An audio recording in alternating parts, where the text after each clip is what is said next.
Gusto mo bang magsimula ng Airbnb business? Ito ang mga unang dapat mong malaman. Number 1, hindi lahat ng property pwede mong iparenta sa Airbnb. May mga developer kasi na hindi pinapayagan ang short-term rental. So bago ka bumili ng property na gagamitin mo para sa Airbnb business mo, kailangan i-check mo muna, i-double check mo, triple check mo kung pwede ba yung condo na yun. Hindi sapat na sasabihin lang ng agent mo na pwede ang short-term rental. Minsan nagkakamali rin ng mga ahente. Pwede rin naman na pwede sa simula ang short-term rental, pero eventually ipagbabawal din nila. Maraming cases na ganito, lalo na kapag nagbotohan ang mga unit owners na ipagbawal ang Airbnb rental.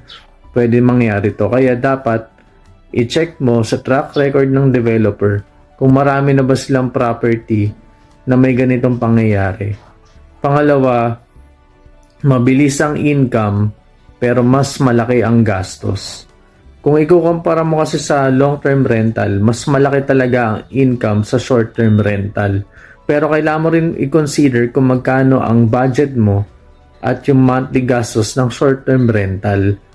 Unang-una, kapag short-term rental, kailangan mo maglagay ng maraming appliances, kailangan mo i-renovate ng maganda yung unit mo na magmumukhang hotel-like yung unit mo. Hindi kagaya kapag long-term rental, kahit bare lang yung unit, basta malinis, naka-tiles, maayos, pwede na. So, ibabalanse mo rin kung saan ka mas komportable o kikita ka ba talaga ng malaki bago mo pagandahin yung unit mo. Bukod pa doon, may mga advertising cost pa kapag short-term rental. So, kailangan pag-aralan mo rin mabuti bago mo pasukin ng short-term rental. Pangatlo, guest experience ang pinaka-importante. Hindi porket maganda yung amenities mo o maganda yung appliances mo o yung unit mo, magiging successful na yung business mo. Importante pa rin sa lahat yung may magandang feedback yung guest at experience. Yung experience na hindi nila makakalimutan, yung mafe-feel nilang sulit talaga yung pag-stay nila sa unit mo.